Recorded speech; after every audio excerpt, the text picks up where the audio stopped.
اگر پہلے پیسے دیتا تھا آج بھی ایسے پیسے دے دے, کیسے پیسے دے سکتا ہے؟ آج اس کی زندگی بڑھ چکی ہے, اس کی زندگی میں کوئی اور پا چکا ہے, اس کی ذمہ داری میں کوئی اور پا چکا ہے, اور ایسا وقت نہیں آنے والا ہے. خدا را تم اپنے بیٹے کو گناہ گار نہ بناؤ. اپنے لیے محترم حضرات, اپنی زندگی کو بہتر بنانے کے لیے اپنے بیٹے کو گناہ گار نہ بناؤ, اس لیے کہ تم ماں باپ ہو. اگر تمہاری نافرمانی کرے گا تو بیٹا گناہ گار ہو جائے گا. زندگی کو بہتر بناؤ, اپنی بھی زندگی کو بہتر کرو, بیٹی کی زندگی کو بہتر کرو, اپنے دل میں خلوص لاؤ, بیٹی کے دل میں خلوص لاؤ. محترم حضرات, اور جیسی شادی ہو جائے اپنے بیٹے کو آسانی دے دو. اگر تم شادی کروانے والا کوئی بچھوڑیا ہے تو کبھی جھوٹ نہ بولو. اپنے جوڑوں کے لیے جو شمار جھوٹ بولتا رہتا ہے وہ جھوٹ بھی نہ بولے. شادی کے لیے اگر کوئی کمی لڑکے میں ہے وہ بھی بتا دے, اگر بیوی میں ہے وہ بھی بتا دے. اور کمال بات تو یہ ہے, دولت پوچھ لیتا ہے, زمین پوچھ لیتا ہے, جائیداد کو پوچھ لیتا ہے, لوگوں کو پوچھ لیتا ہے. اگر پوچھتا نہیں ہے تو یہ بھی پوچھتا بتاؤ تو صحیح. مولانا یہ بھی تو بتاؤ, اور مصلیہ صاحب یہ بھی تو بتاؤ, لڑکے کے چہرے پر داڑھی ہے کہ نہیں ہے, لڑکا نمازی ہے کہ نہیں ہے, لڑکا غازی ہے کہ نہیں ہے, لڑکا کیسی زندگی کو گزار رہا ہے, لڑکا جوا باز تو نہیں ہے, لڑکا شرابی تو نہیں ہے, لڑکا زانی تو نہیں ہے, بتاؤ اسے کیسی زندگی گزارتا ہے. اگر یہ بھی پوچھتا ہے, لڑکی کے بارے میں دیکھتا ہے تو یہ بھی پوچھتا بلکہ پوچھتا یہ ہے خاندان میں کیسی ہے, نصیب ہے کہ نہیں ہے, لڑکا زندگی گزارتی ہے کہ نہیں ہے, حسن ہے کہ نہیں ہے, جھوٹ تو نہیں بولتی, چغل خور تو نہیں ہے, احانت پرست تو نہیں ہے, استغفار تو نہیں کرتی ہے, تحقیق کی بات تو نہیں کرتی ہے. بتاؤ کیسی زندگی گزارتی ہے. محترم حضرات, حسن عمل بناتا ہے اور زندگی کو بہتر بناتا ہے, اور پھر کہتا ہے اللہ اکبر. اگر دیکھنا ہے حسن بیٹی کو دیکھ لے, بیٹی کے دین کو دیکھ لے, بیٹی کی نسل کو بھی دیکھ لیتا ہے, بیٹی کے کمال کو دیکھتا ہے, بیٹی کی نسل کو دیکھتا ہے, بیٹی کے جمال کو دیکھتا ہے. اگر تجھے دیکھنا ہے تو بیٹی کے دین کو دیکھ لیتا اور پھر اپنی زندگی کو گزارتا. قسم خدا کی, اگر تمہارا ملن ہو جاتا, ملن ہونے کے بعد اگر اللہ تمہیں اولاد دیتا تو تمہاری اولاد کو رب العالمین یا تو بڑی بناتا یا یہ بڑی ضرور. نعرہ تکبیر, نعرہ تکبیر, نعرہ رسالت, حضرت اعلیٰ حضرت حضرت علامہ مولانا مفتی نثار رفاعی قبلہ. نعرہ تکبیر, نعرہ رسالت. عمروں میں برکت عطا فرمائے. تو جھوٹ میں کہا کہہ رہا تھا, غوث اعظم نے شادی کی نا تو جانتے دل میں خواہش ہوئی تو کہا میں شادی کرنا چاہتا ہوں. کیا کہا؟ شادی کرنا چاہتا ہوں. اس زمانے کے لوگوں کو حضور غوث اعظم نے بتایا, لوگوں دنیا کے کسی موڑ پر بھی جھوٹ مت بولو. ایک واقعہ بھی سنا ہوگا آپ نے کہ حضور سیدی مرشدی صاحب جا رہے تھے اور ماں باپ سے ملے, والدہ سے ملے, علم دین سیکھنے کے لیے گئے.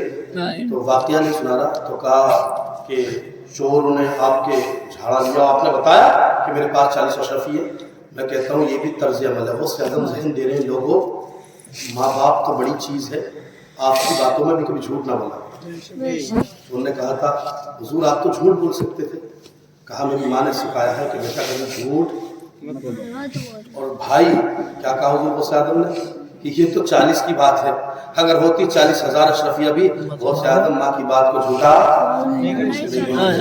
قسم خدا کی. تبھی تو حسن آیا, تبھی تو وہ قدموں پر گرا, تبھی تو کہنے لگا غوث اعظم تمہیں ماں کا وعدہ یاد ہے, ہم نے خدا کے وعدوں کو بھلا دیا.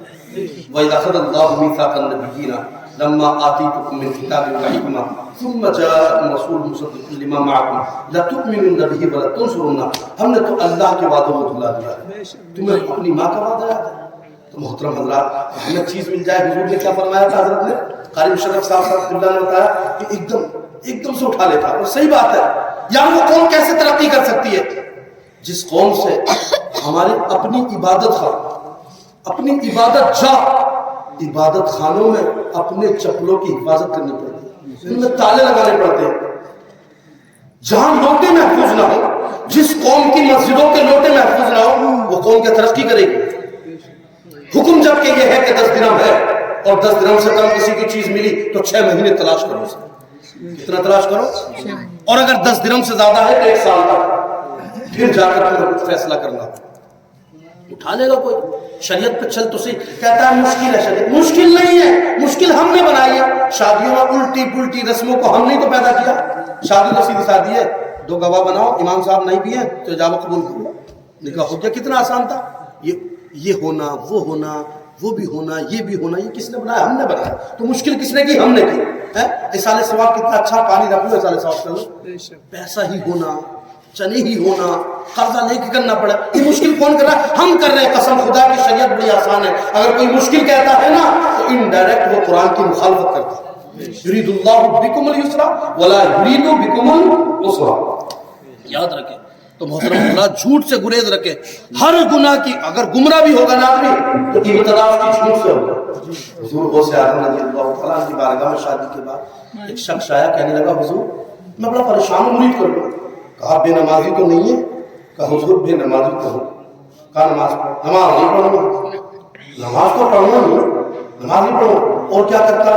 حضور میں چوری کرتا ہوں، یہ میرا کاروبار ہے، یہ میری کلا ہے، میں راتوں میں چوری کرتا ہوں. حضور میں چوری کر لیتا ہے. کہا چھوڑنا ہوگا. کہا حضور یہ بھی نہیں چھوڑنا. کہا تو مرید نہیں بنوں گا. کہا حضور مرید بھی بننا. تو حضور غوث اعظم بیٹھے ہوئے کہتا ہے حضور میری شرطوں کو مان. آج ہم شرط لگاتے ہیں میچ میں، ٹی ویوں میں، بول بازی پہ، کسی اور چیز پہ. اللہ والے شرطیں بھی لگاتے تھے تو دیندار بنانے کے لیے. سبحان اللہ. کیا کہا حضور آپ نے چھوڑ دیا میرا؟ حضور آپ سہارا نہیں دیں گے تو کون دے گا؟ واہ کیا مرتبہ ہے غوث والا تیرا، اونچی اونچوں کے سروں سے ہے قدم آلا تیرا. سر بھلا کوئی کیا جانے کہ ہے کیسا تیرا، ارے اولیاء مرتے ہیں آنکھیں وہ ہے تلوار تیرا. حضور سیدی مرشد غوث اعظم نے فرمایا اچھا رکھ لوں تیری شرط مان لوں. کہا ایک میری بھی مان لے بات. کہا کیا؟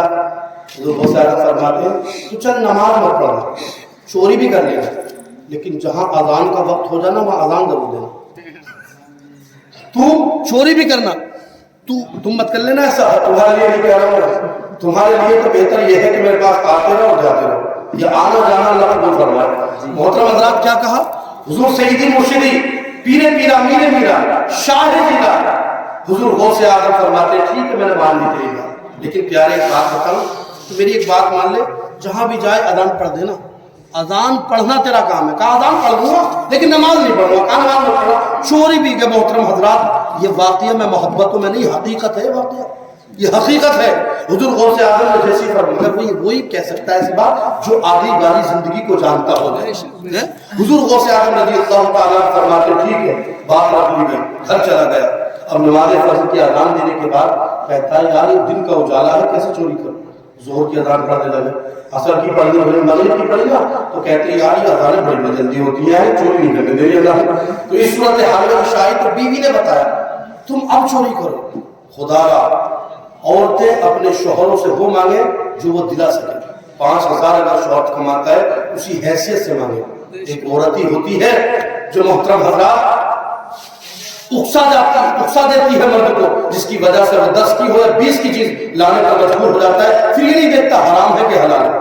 تبھی حکم ہے جب تمہارے گھر میں عورت آئے تو اس سے کہہ دو کہ تو جنت چاہتی ہے کہ جہنم.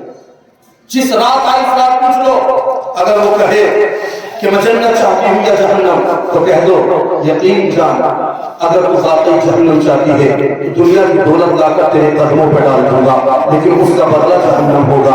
ہاں اگر تو جنت چاہتی ہے ہو سکتا ہے بھوک سے نڈھال ہو جا، ہو سکتا ہے کبھی فاقے سے بھی ہو جا، ہو سکتا ہے پریشانی کی زندگی کو گزارے، لیکن یقین جان تو جنتی ضرور بن جائے گی. یہ پوچھنا چاہیے ہر کسی کو اپنی بیوی سے یہ سوال کر دینا چاہیے. محترم حضرات اور پھر جانے کے بعد زندگی کی ابتدا یہاں سے رکھنی چاہیے. یہ نیو ہوتی ہے یہاں مقدار یعنی عقل زندگی کا پہلا حصہ ہوتا ہے جو ہم کہتے ہیں پتہ چلنا چاہتی ہے کہ جہنم. اس کی بنیاد کہاں سے رکھی جا رہی ہے؟ اس نے حرام اور حلال پر رکھی جا رہی ہے. پسند ہونا کہ بندہ جب دعا کرتا ہے پہلی بات حدیث پاک میں تو یہ آتا ہے نبی فرماتے ہیں اگر کوئی بندہ دعا کرے مولا گناہ سے بچا لے اللہ گناہوں سے پاک کر دیتا ہے. تو لہٰذا بتائیے تو صحیح اگر وہ پہلی نہیں کمائے آنے کے بعد پہلی بھی رام کو پوچھے گا پتہ جنت چاہتی ہے کہ جہنم چاہتی ہے ملے گا تو یقین رام رب العالمین دینے والا ہے تو پروردگار کو مدد کروائے گا.